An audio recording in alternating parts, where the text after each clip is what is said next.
Welcome, and thank you for joining me tonight. Find a comfortable position, let the day slowly fade away, and allow yourself to simply listen. There is nothing you need to do, nowhere you need to be, and nothing expected of you except to relax. As our story unfolds, you can follow every detail, or simply let the sound of my voice carry you gently towards sleep. Now let's begin.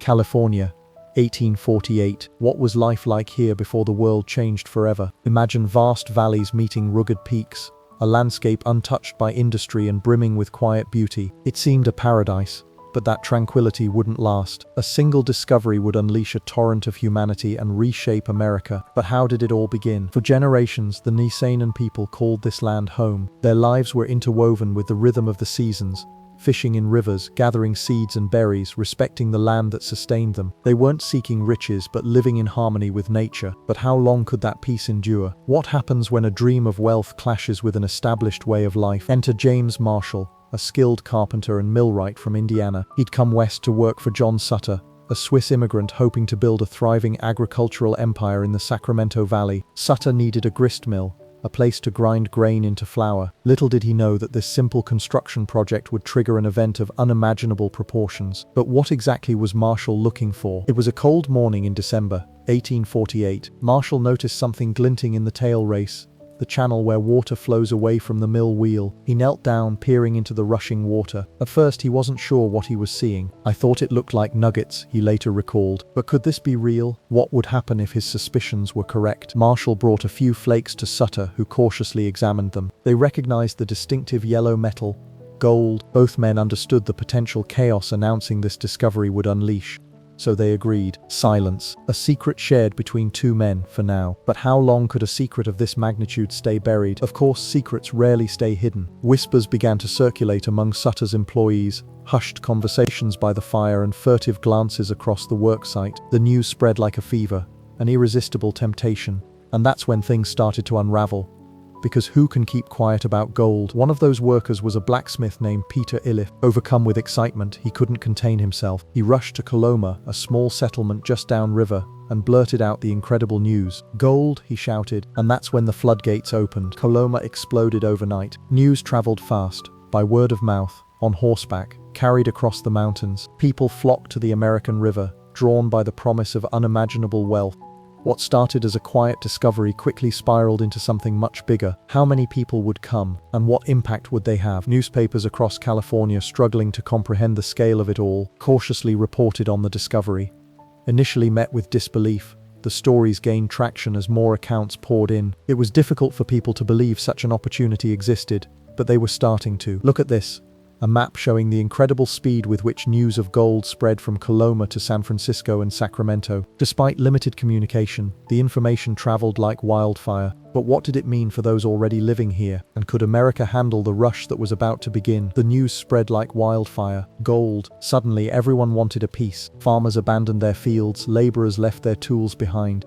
They rushed straight to Sutter's mill, visions of instant wealth dancing in their heads. It was an initial rush, mostly local folks eager to stake their claim and try their luck. A few days of panning could change everything, or so they hoped. Sutter understandably wanted things orderly. He'd invested heavily in that mill. But how do you control chaos? How do you stop hundreds, then thousands of people determined to strike it rich? His attempts at maintaining claims were quickly overwhelmed, the sheer volume of prospectors making any sense of order impossible. The news didn't stay local for long. It reached Monterey first, then San Francisco, the closest established settlements. Merchants there sensed opportunity. A massive influx of people meant huge demand for supplies. They started stockpiling everything imaginable: shovels, picks, tents, food, anything a prospector might need to survive and hopefully find gold. They knew what was coming. Have you heard? Gold in California. That's what they said. And it wasn't just folks from around the area listening. News traveled across the Pacific too. Ships began arriving from Hawaii, carrying their own share of dreamers. The lure of gold wasn't limited by geography. This was an international opportunity now. San Francisco before the gold rush was just a sleepy little village. Then, boom. Overnight it transformed into a chaotic boomtown. Makeshift structures sprung up everywhere. Tents, shacks, ramshackle buildings hammered together with whatever could be found. It was dusty, crowded, and utterly wild. a place where fortunes were made and lost. Back east, something incredible started happening. Letters began arriving from California filled with tales of astonishing riches. People claimed they were pulling nuggets out of the ground with their bare hands. It sounded too good to be true, didn't it? But those stories, however exaggerated, fueled an unstoppable excitement. Newspapers, hungry for sensational stories, seized upon these letters. They reprinted them across New York and Boston, spreading the California fever like wildfire. Suddenly, everyone knew someone who had struck it rich. The idea of easy gold became a national obsession. And then, something extraordinary happened. People started selling everything they owned. Homes, businesses, farms, all sacrificed on the altar of California gold. It was a mass exodus, unlike anything America had ever seen. The scale of this impending migration was truly breathtaking. The first wagon trains began to assemble, massive caravans of families preparing for an epic journey. Missouri and Illinois became hubs of activity as people from all walks of life gathered, united by a single dream: California gold. It was a monumental undertaking, a test of endurance and courage. But what did these hopeful emigrants really face? We asked Jedediah Smith, a veteran guide who knew those trails like the back of his hand. He warns us: the Oregon Trail and crossing the Sierra Nevada mountains, it ain't for the faint of heart.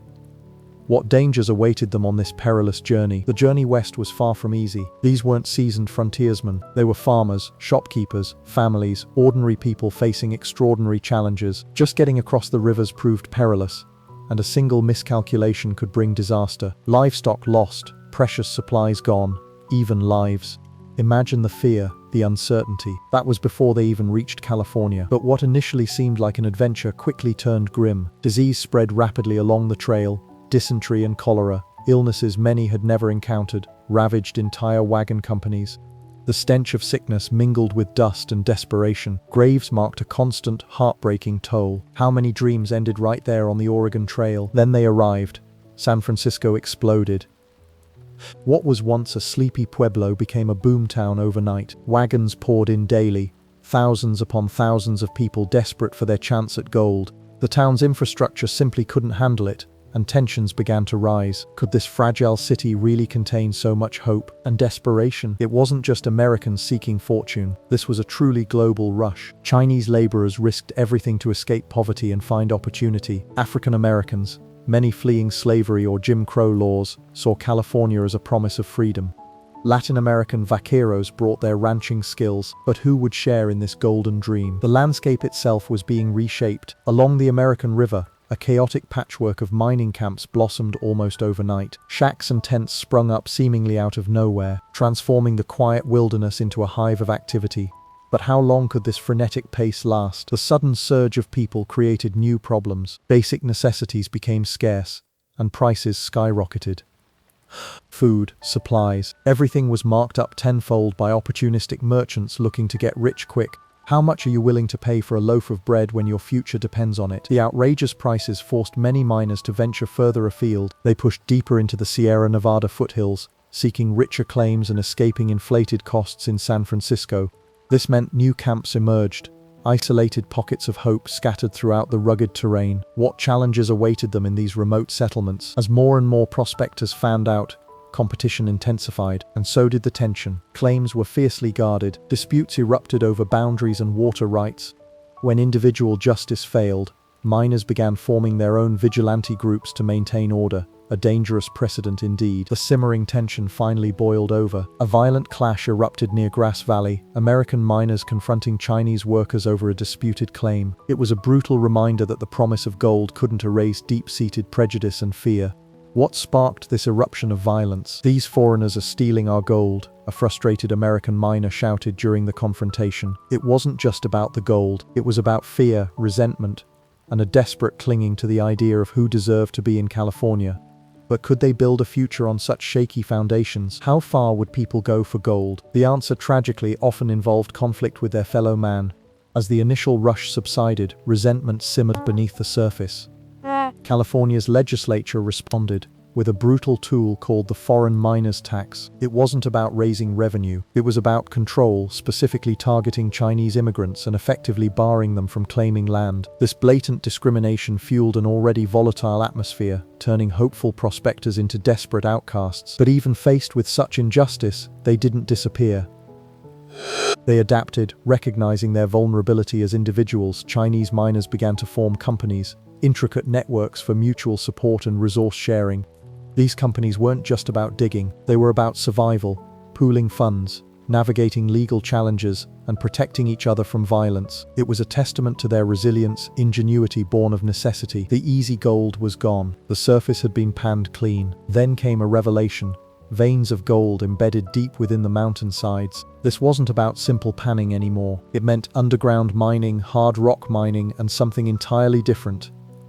Suddenly, fortunes weren't just found, they needed to be invested in, requiring timber, machinery, and expertise far beyond what individual prospectors possessed. The depths held more than just gold, they hid peril. A catastrophic collapse at a Grass Valley mine, a rumble, then silence. Several miners were trapped, buried alive beneath tons of rock and timber. The tragedy revealed the brutal reality lurking below ground, a constant danger for those chasing their dreams in the Earth's dark embrace. The boomtowns needed more than just miners. They needed stability. Recognizing this, entrepreneurs stepped in, investing in what the growing population demanded: sawmills to build homes and businesses, flour mills to feed hungry workers. This shift was subtle but significant. California's economy began slowly pivoting away from solely relying on gold. Connecting those isolated settlements became paramount, and so the first railroads began to snake their way through the Sierra Nevada foothills. It was a monumental undertaking, a lifeline for supplies and people, but this progress came at a cost. The relentless march of steel carved deep scars into the landscape. Gold brought us here, he reflects. A former miner, now a successful rancher, but land will keep us.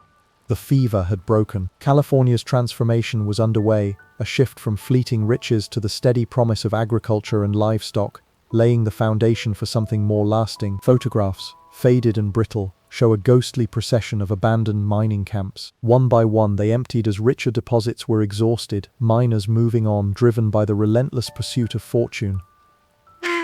It's a visual echo of gold rushes past, a cyclical story repeated across the American West. The legacy of that initial rush isn't just about gold, it's about disruption and consequence. Historians remind us, the impact on Native American populations was devastating. Environmental damage lingers even now, and California's unique cultural identity. It's all intertwined with this pivotal moment in history.